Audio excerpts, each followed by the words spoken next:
thank you today to Betsy Rook, who's come in and is interviewing with us. Tell us a little bit about how it is to write her book, to self-publish, and to take it out there into the world, and to share it with you. And we're just going to ask her a little bit of questions about her journey, and I hope that it enlightens you. Thank you for joining us, Betsy. No, thank you for having me here. Great. Can you just start out by describing yourself as a writer and let us know a little bit about your interests, the groups of people you interact with, where you meet other authors and that? Well, I've been writing for quite a while. I've just enjoyed it ever since I was pretty young. I went through periods of time where I wrote books or short stories, poems.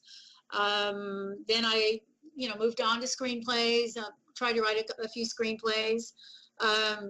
And went back to stories again and realized that I wanted to concentrate on the memoir, and I chose my grandmother for my first memoir. And then I wrote this second book was based upon my great-grandfather. So I tend to concentrate more on that. And as far as being a writer, I mean, I just enjoy writing.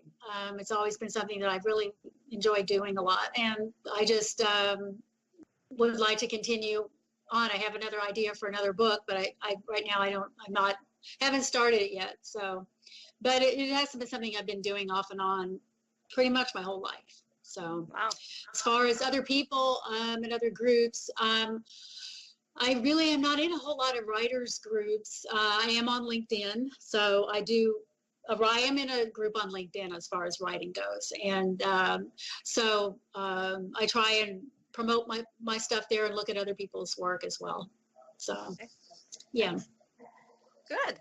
So why is it important to publish your book? What was the motivating factor behind all that? What was your Well, I think this book particularly, I wanted to find out for myself exactly what he did, how he served his state, because he was a transplant from Indiana to Oklahoma back in the early 20th century. And having not really known him as an adult, and he passed away when I was 8 years old, I wanted to try and figure out why he did what he did and where he came from and where his life led him to. So it was a lot of research, took a lot of time. It took me almost 12 years to do the entire biography. So I started in 2004 researching and working part-time. So I just wanted to find out, exactly what he did. And I knew that another book had been written on him that was his early life was not focused on. So I wanted to focus on everything from birth on. So it was a much longer book than the one that was written nearly 10 years ago now. So they're almost 10 years apart, the two books. Oh, and, that's a long journey. Yeah, it was quite a journey.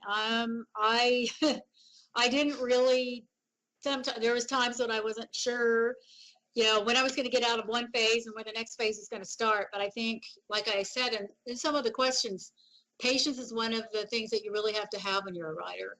And just realizing that you're not going to be able to get everything done as soon as you would like to. All the different phases and all the different steps, one thing leads to another. So I think I've learned that now, having gotten 2 books published on my own. So that are totally very different. But the second one was definitely, I thought I had to have a lot of patience with the first one, but that one only took, once I had a couple of years of writing it, putting it together, it only took another 2 years. But this one took more than that amount of time, more than double the amount of time. So, so I just was so glad that when I finally was able to get it published. Yeah, so congratulations. Yeah. It takes a while. So where did you find help and the information you needed to become published? How did that work for you? Well, I at one time had the book on publishing, as far as sending it out. Then I think this is probably at least 15 years ago when I was writing the first one, and I did send it out to a few publishers because you have to find out which publishers are interested in the type of book that you have. And I did send that out and got frustrated with that, so I ended up just self-publishing it. This one, I just pretty much wanted to mostly promote it back in the home state where he was from. I didn't promote it very much where I live, which is on the West Coast, but back in the heartland is where, you know, he was from Oklahoma, so that's where I was able to get it. Well, I published it and I was able to promote it back there.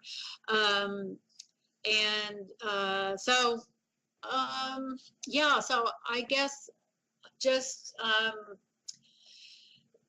keeping on with what I was doing and knowing that I was just going to persevere until I finally got it done. This is what kept me going, you know, throughout the whole process. All right. Well, that's great. That's great. Which groups or tools or writers did you depend upon during this? Well, first editing helped a lot as far as editing, you know, getting edited. I think I had it edited at least twice, if not longer than more than that. I don't recall there being a whole lot of groups because I didn't get into LinkedIn on it until after, I think around the time I got it published. How to go about getting the formatting done. And that was what was really difficult. I mean, the formatting was something that I actually had gotten the whole book written, and then I realized that even though I had copies of all of my work, the formatting had not been even began yet. So I had to go back and look at all the material and go through the process, not really again, but more thoroughly so I could get it formatted correctly. And I think with this type of a book, that was really important to get all the format. I actually had to change it once at least because it was in another format, and I had to change it back to another one change it to another biographical format. So, and that was with first editing. As far as, you know, organizing it and getting the book put together, I just pretty much took a lot of time on deciding how I wanted to organize it. I didn't use too many software tools or anything like that as far as putting the book together and writing it. I just knew kind of how I wanted to do it. I had a couple of different ways that I thought it might work, and I went with one way. As far as putting the entire book together, the actual research for this book was very factual. And so it was, definitely there was only maybe one or two ways you could have written it in the first place. So. Well, that helps. Why did you choose professional editing services? What made that important to you? Where did that decision come in? I thought that the editing of the book was going to be extremely important, as it was a manuscript of several hundred pages. And because I'd never written a book like that thorough before, I knew that I was going to need a lot of help with which kind of format and how everything was formatted. And, you know, it was pretty hairy. I mean, it was for a while there. But it's been a year and a half since I published it. So but I can recall how frustrating it was and how much time it took. And I knew that I had a lot of help from the editor. The sentences meant what I meant them to mean. I mean, as far as being not just grammatically correct, but in sync with everything else in that paragraph or that way. So she put a lot of emphasis and work into making sure not only that the sentences were correct, but that everything flowed. And definitely having another person professionally. And I looked online and I found you, and I knew that I had that in order to get it the correct way. What were your biggest roadblocks in writing and becoming published? Did you have any roadblocks? Yeah, roadblocks. Probably, as far as this book's concerned, understanding what had to be done to get the book to where I wanted it to be. I knew what I wanted, but just because you know what you want doesn't mean it's going to be something that's going to come easily. So, um, asking a lot of questions and having the patience, relying upon a lot of support from my husband and friends, to keep myself up and support, emotionally positive about the project, and so that's the main support right there.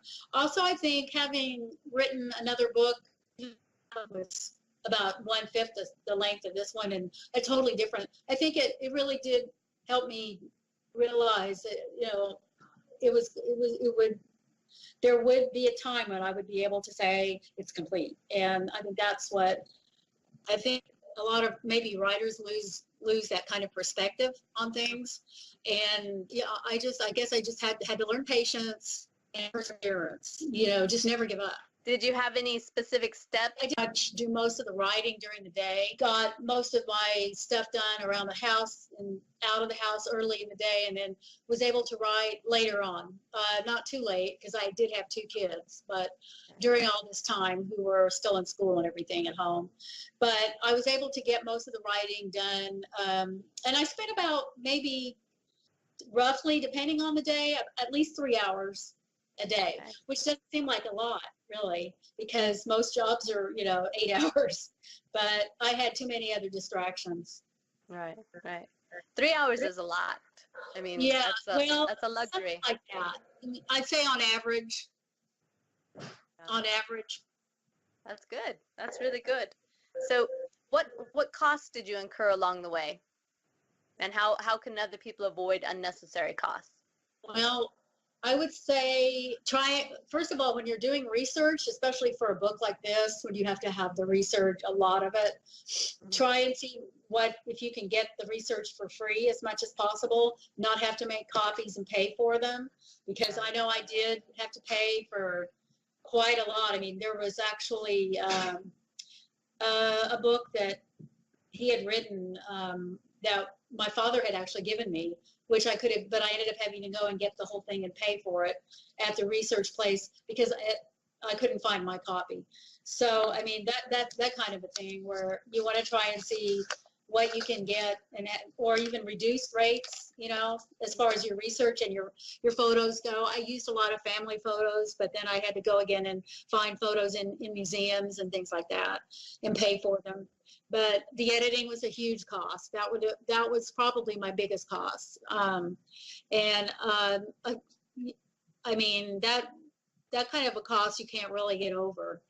So you have to do research, I guess, and find places that you're comfortable with as far as the editing goes. My husband proofread it a lot, and he looked at the facts, especially in several of the chapters that dealt with the World War II and various things like that are fairly well-known facts.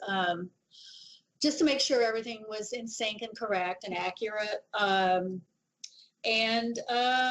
So try to get people to help you for free. And the self-publishing is not a big cost, as you know. You don't have to spend a lot of money when you self-publish. But I'd say time is actually the biggest cost, when you're writing a book like that. And you want to try and conserve your time, especially if you're working outside the house and everything, and you have another job. That's harder to make that time to write. As far as I'm trying to think if there's any other costs. I actually did have a guy that I used for my first book that helped me sync everything, and he had a lot of graphics knowledge and design knowledge. He helped me design my cover. And so, and he was actually not a huge expense, because when I met him was like 15 years ago. So I've known him quite a while. His rates did go up since 2002, but it wasn't too bad as far as what he charged me. And so that really helped me have somebody that was local that I could also go to and have, ask questions, because he had a lot of technical knowledge as well. What frustrations did you encounter, and what things do you wish you had done differently? Well, I think my main issue was with the citations. I'd say getting the citations correct, knowing that, not changing the formatting, having the exact format correct would have also, I would have done that differently. Making the next time I ever write a book that needs all this research, I'm going to have all the citations down as I use them. Yeah. I would say that would save. I mean, everybody has their different weaknesses, and I think mine is the technical weakness. Small details of making sure everything is correct. And the other book I wrote was all personal interview and my recollection, so I didn't have to do that, and so therefore, that was definitely my biggest frustration on this book. Yeah, I can see that. A fictional book, you don't even have to think about all the, it's a totally different ballgame. Yeah. Writing, depending on what you're writing. Yeah. Next time. Yeah. Okay. So how did you feel at the beginning, and how did you feel at the end? What fears did you overcome to achieve your success? I probably felt quite naively hopeful at the beginning of this book and excited. I was very excited, and I was very hopeful and excited. When I finished it, I was just relieved. And I did have a sense of accomplishment, pride, and all that. So definitely, but I think I may have thought it was going to be easier than it was at the beginning, and so it sort of, I didn't realize what a mountain I had to climb, probably. So it was a real journey, because by the end of it, I looking back to see all the work I'd done and appreciated what I've been through. And that's good, but you're also you're tired. It's like you're like, I got through it. So I think that's kind of how I felt at the end of it. It's a long journey. It's a long journey. For you, it's 10 years. That's a long journey. Yeah, it was more than 10 years, I know, from beginning to end. Yeah, that's amazing. Well, now you've done it. You've published, and you have 2 books under your belt. What are your final words of advice to those out there when they want to overcome their emotional boundaries and they want to achieve successful publication just like you? What do you advise? Like I said, I think the best thing is just to not give up, and to realize that every day is going to be different. And you almost have to look at every day as its own blueprint journey, and put all those blueprints together of your experience, and realize that there's one goal, and whatever your goal may be, it may not be to publish it, you may decide you want to wait on publishing it. Even you don't have to publish it. That's not even one of the goals. Nobody says you have to publish it. But just kind of let everything happen. Just try and do your best on it, and every day know that you are putting in what you can, and that's good enough. That is good enough. So I would think that might be a good thing to think about when you're beginning to write a book, and what you hope to get out of it. Right. That's great. That's great. That's very good words of advice for everyone out there. Thank you so much for sharing with us and letting everyone see a little bit of what it is to write historical, and to go through the process, and that they have that patience and to stick with it. I appreciate your time today. Thank you. Yeah, thank you. Have a great day. Thank you.